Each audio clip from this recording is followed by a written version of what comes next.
जय माता दी। आशा करता हूँ आप लोग अच्छे होंगे। I am fine here in Mumbai. आज का विषय है शेख हसीना की कुंडली। काफ़ी उथल पुथल बांग्लादेश में। मैंने सोचा उनके ऊपर एक कुंडली बनानी चाहिए।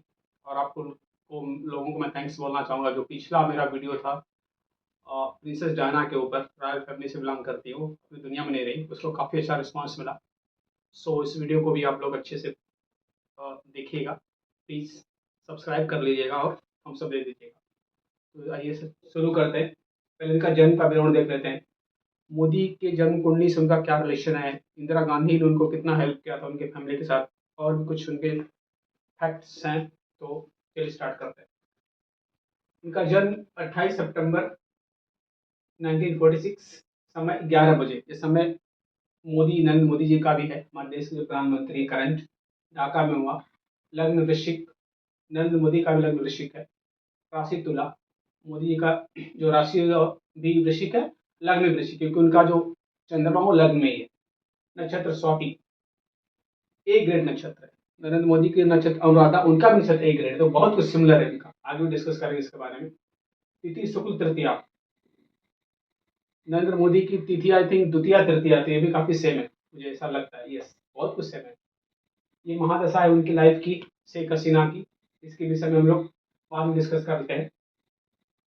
ये लग्न कुंडली और ये नवमांश कुंडली है। ये कुछ इनके बारे में फैक्ट है, वो भी हम डिस्कस करेंगे। पहले हम उनके अच्छे ग्रह और बुरे ग्रह, जो कमजोर ग्रह कौन से उनकी कुंडली में और स्ट्रॉन्ग ग्रह कौन से, वो देख लेते हैं। कमजोर ग्रह उनका बुध है और केतु है। बुध क्यों ग्रह कमजोर है? क्योंकि बुध जो उनका अस्त है, सूर्य से काफी करीब आने के बाद हर ग्रह अस्त होता है, और बुध की स्पीड काफी फास्ट है, तो आए दिन बुध अस्त रहता है, और सूर्य के साथ रहने से वो अस्त बनता है पर्टिकुलर डिग्री पे जाने के बाद में। तो कोई बात नहीं, बुध का अस्त लोग बोलते हैं कि वो सूर्य का मित्र है, तो बहुत कुछ बुरा नहीं करता, बट प्रॉब्लम तो होती है इस ग्रह की वजह से। और केतु भी उनका कमजोर है। क्यों? क्योंकि अस्त ग्रह के नक्षत्र बैठा जी, जो केतु ने जो नक्षत्र लिया है वो ज्येष्ठा नक्षत्र, और ज्येष्ठा नक्षत्र का मालिक जो होता है बुध होता है। तो ये दो उनके कमजोर ग्रह हैं, बुध और केतु। बाकी पावरफुल ग्रह है सूर्य, शनि, गुरु, चंद्र, मंगल, शुक्र, राहु और केतु। केतु भी उच्च का है। यदि राहु उच्च का है तो केतु भी उच्च का रहेगा, साथ साथ में 180 डिग्री चलते रहते हैं। सूर्य क्यों पावरफुल है? देखिए, सूर्य यहाँ पे नवमांश कुंडली में मेष में है, उच्च राशि में बैठा हुआ है, और शनि भी उनका तुला राशि में उच्च का बैठा। तो पिता और पुत्र दोनों उच्च के, बहुत अच्छी बात है। और दोनों दशम के कारक भी है। मैं तो बताता हूँ, दशम के चार कारक कारक होते हैं, ये लग्न कुंडली और ये नवमांश कुंडली। लग्न कुंडली में कोई ग्रह उच्च का नहीं है, बट नवमांश कुंडली में उच्च का बनता है, तो भी पावरफुल माना जाता है। मैं बार बार बोलता हूँ कि लग्न, नवमांश को देखना। 6 पॉइंट, 5 पॉइंट और 4 पॉइंट नवमांश को। नवमांश को यहाँ पे जगह नहीं मिली, और नवमांश में कोई भी ग्रह नीच का नहीं, तो मैं यहाँ पे लिखा भी नहीं, जैसा कि पिछली बार प्रिंसेस डायना की कुंडली में बताया था उनके नवमांश में दृक्ना में सूर्य नीच का था, बट इनके दृक्ना में जो कुंडली मैंने नहीं बनाया, कोई भी ग्रह नीच का नहीं है, इसके लिए मैं यहाँ पे बनाया नहीं। तो सूर्य, शनि उच्च का नवमांश में, राहु और केतु लग्न उच्च का, चार चार ग्रह इनके उच्च के। चंद्रमा जो है मंगल, मंगल क्यों अच्छा है? क्योंकि लग्नेश है। जैसे नरेंद्र मोदी के कुंडली में लग्न में मंगल बैठा हुआ, इनकी कुंडली में लग्न में मंगल बैठा हुआ है। शुक्र, शुक्र क्यों पावरफुल है? क्योंकि शुक्र जो नक्षत्र लिया है वो विशाखा नक्षत्र में, मैंने कहीं लिखा रहेगा शुक्र क्यों स्ट्रांग है, क्योंकि शुक्र उनका विशाखा नक्षत्र में, और विशाखा नक्षत्र का मालिक कौन होता है? गुरु होता है, और गुरु नवमांश में लग्नेश है, तो लग्नेश कभी बुरा फल नहीं देगा। तो गुरु के कमांड में शुक्र भी आ गया। ये राहु, केतु, शुक्र, मंगल लग्नेश है। चंद्रमा का जो नक्षत्र है यो स्वाति, और स्वाति का मालिक राहु, और राहु उच्च का, जिसका मैंने बोला कि चंद्रमा को बल मिल गया, तो इसका मतलब बहुत सारे ग्रह इनके स्ट्रांग है, इसके लिए इतना पावरफुल बनी हो। और भी हम उनको योग बताएंगे। देखिए, लग्न कुंडली का मालिक और नवमांश कुंडली का मालिक, नवमांश में दोनों एक साथ बैठे हुए, तो बहुत अच्छा योग बन गया इनका। नरेंद्र मोदी से इनकी सिमिलरिटी क्या है? बहुत सिमिलरिटी है। इसके मैंने कहा कि यहाँ पे मैंने लिखा भी है, क्लोजनेस विथ मोदी आफ्टर 2014। 2014 के बाद में नरेंद्र मोदी और शेख हसीना का क्लोजनेस बहुत बड़ा। 2014 में यहाँ पे इलेक्शन हुआ प्राइम मिनिस्टर का, जनरल इलेक्शन, और ढाका में भी जनरल इलेक्शन का इलेक्शन हुआ, जनरल इलेक्शन। तो वहाँ पे भी शेख हसीना जीती। जैसे जैसे यहाँ पे हो रहा है जनरल इलेक्शन, वैसे वहाँ पे भी हो रहा है। 14, फिर 19, फिर 24, तीनों बार तीनों लोगों ने जीता। मतलब दोनों लोग ने, नरेंद्र मोदी और शेख हसीना ने। सिमिलरिटी क्या है नरेंद्र मोदी और शेख हसीना की कुंडलियों का? मोदी की कुंडली में क्या है, मंथ, सितंबर मंथ, नरेंद्र मोदी का भी, शेख हसीना का भी। नक्षत्र, इनका नक्षत्र शेख हसीना का स्वाति है, नरेंद्र मोदी का जो नक्षत्र है वो अनुराधा है। तो नक्षत्र तो अलग है, लेकिन दोनों ग्रेड अलग है।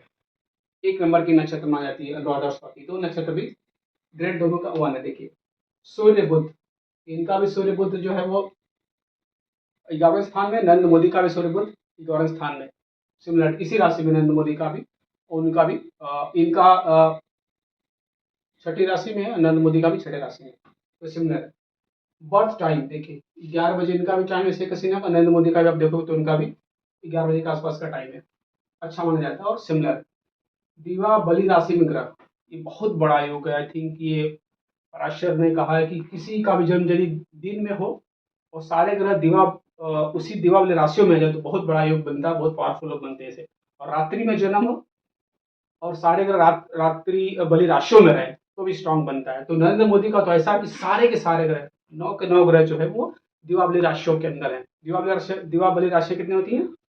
5, 6, 7, 8, 11 और 12, 6, 6 और 6 12, तो 12 राशि होती है। तो 5, 6, 7, 8, 11 और 12 नरेंद्र मोदी कुंडली आप देखोगे, मैंने बना के भी रखी है, आप जाके देख भी सकते हो प्लेलिस्ट में। तो 9 के 9 ग्रह नरेंद्र मोदी का जन्मदिन में होता है और दिवाबली राशियों में सारे ग्रह इसी राशियों में रहते हैं। और इनका भी देखिए 5, 6, 7, 8, 11 और 12, 11 और 12 में तो कोई नहीं है, बट मैक्सिमम ग्रह इनके जो 5, 6, 7, 8, तो 7 ग्रह इनके आ जाते हैं दिवाली राशियों में। 2 ग्रह राहु और शनि इससे बाहर है, तो ये भी बहुत बड़ा योग बना है। इनकी सिमिलरिटी नरेंद्र मोदी और शेख हसीना के दोनों सिमिलरिटी, इसके लिए मैं बोला कि एक दूसरे के प्रति वो लोग काफी पागलपन है, क्रेज है, अटैचमेंट है, केयर है एक दूसरे का, शेख हसीना का मोदी के प्रति और मोदी जी का शेख हसीना के प्रति। ये ऑन रिकॉर्ड भी है कि क्लोजनेस दोनों का बड़ा है 2014 के बाद में। तो क्लोजनेस किसके लिए बढ़ता है? कि हमारे और आप में कोई सिमिलरिटी हो, एस्ट्रोलॉजिकल सिमिलरिटी हो, ग्रह नक्षत्र लग्न कुछ मिलता हो, तो ये प्रकृति का देन देन है या नेचुरल है कि क्लोजनेस बढ़ता है। इसका प्रूफ भी मैं यहाँ पे दे दिया। उच्च राहु के नक्षत्र में चंद्रमा मंगल गुरु स्वाति में, देखिए क्योंकि राहु उच्च का है और 3 ग्रह से नक्षत्र में गए तो राहु के कमांड में है, राहु स्ट्रांग है तो अच्छा फल दी, अच्छा है। केंद्र में राहु, सबको बता दीजिए केंद्र में राहु आ जाए, यदि गलत नक्षत्र में नीच राशि में हो तो भी उसको अच्छा फल देना पड़ता है, ऐसा लोग कहते हैं। पापी ग्रह यदि 1, 4, 7 और 10 में आ जाए तो स्ट्रांग माने जाते हैं। पापी ग्रह कौन सा? शनि, राहु, मंगल और सन। शनि विशाखा में, लग्नेश के कमांड में अगर शनि भी, तो मैक्सिमम जो इनके ग्रह है ये 10th हाउस कैसे पावरफुल बना भी हम डिस्कस करेंगे। पहले हम देख लेते हैं कि दिल्ली कॉलिंग, 2 बार ऐसा हुआ वो दिल्ली आई।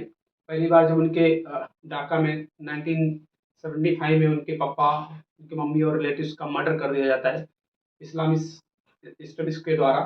तो 10 टाइम से हसीना कुछ यूरोप के टूर पे थी उनके कुछ फैमिली मेंबर के साथ में, तो वहाँ से वो दिल्ली आ गई। Indira Gandhi, then prime minister of India Indira Gandhi थी, उन्होंने उनको बुलाया, 6 साल तक रखा।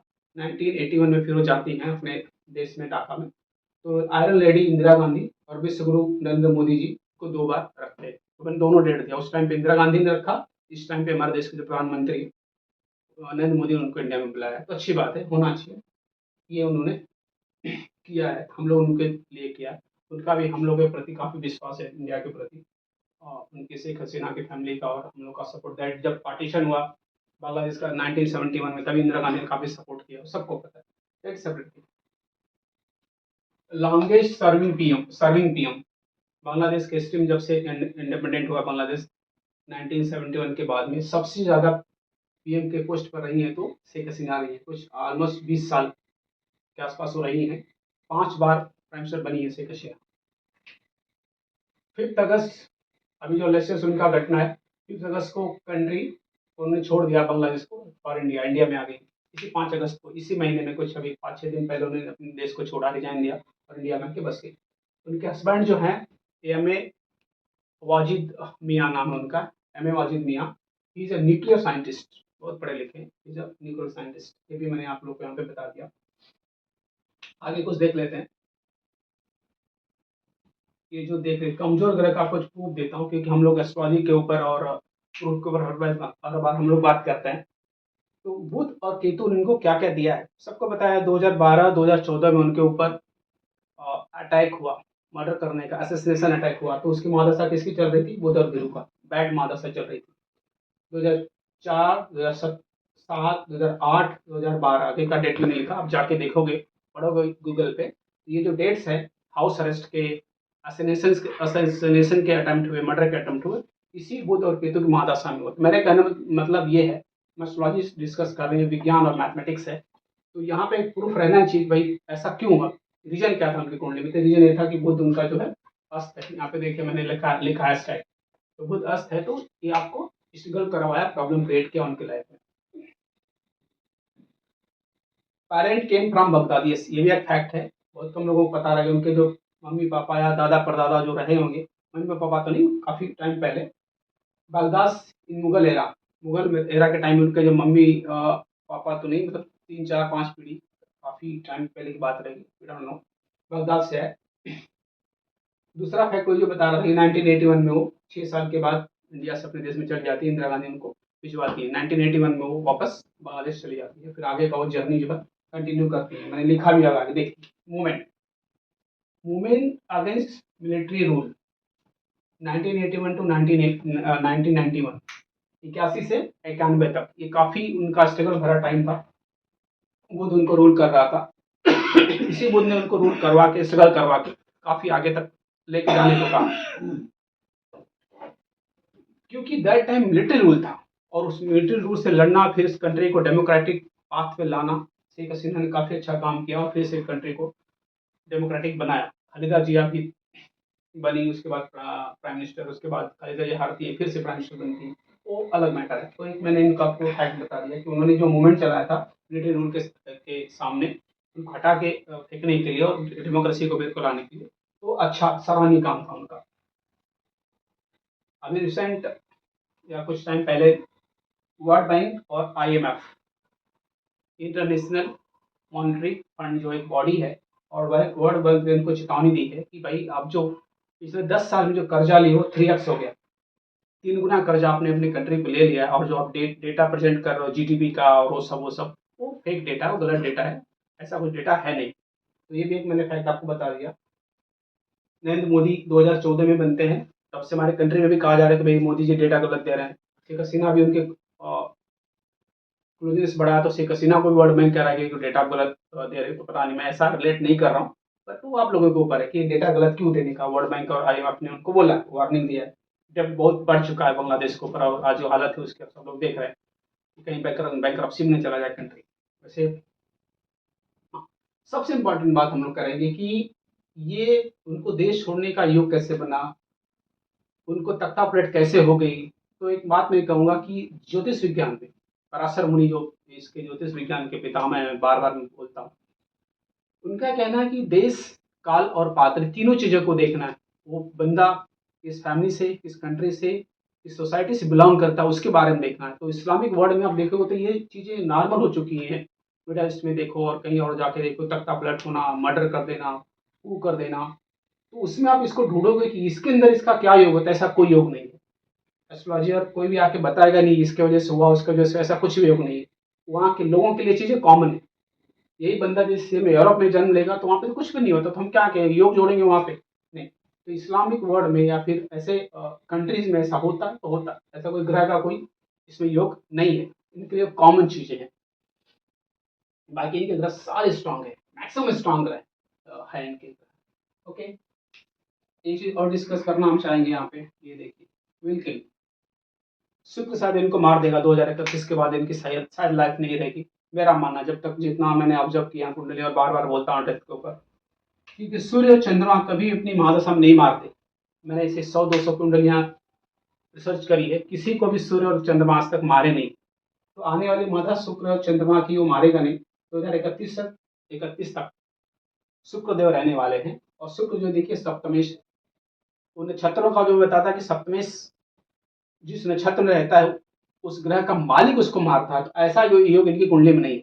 बट शुक्र यहाँ पे सप्तमेश है, और जिसका नक्षत्र लिया है विशाखा, विशाखा का मालिक गुरु, गुरु यहाँ पे 12वें स्थान में बैठा है, और शुक्र खुद व्यय है, 12वें स्थान का मालिक है, सप्तमेश भी है, व्यय भी है। और 2030 में जो शनि देव है वो इस राशि से गुजरे, वृषभ से।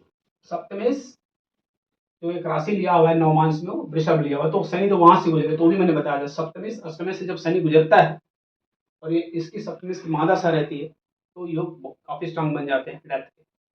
तो शायद शुक्र इनको मार देगा, क्योंकि मंगल जो आएगा, मंगल से कुछ कनेक्शन इनका है नहीं कई साल के बाद कि मंगल सप्तमेश बनता है या कुछ नक्षत्र में सप्तमेश के, तो मेरा ऐसा मानना है। लेट्स सी कैसा होता है। इट्स ओवरऑल, और भी इनके ऊपर हम लोग कुंडली बनाएंगे शेखर सिन्हा का, इनके ग्रह बहुत भी स्ट्रांग है, नरेंद्र मोदी से मैक्सिमम सिमिलरिटी इनकी इनकी कुंडली का। So just please subscribe it, please like it.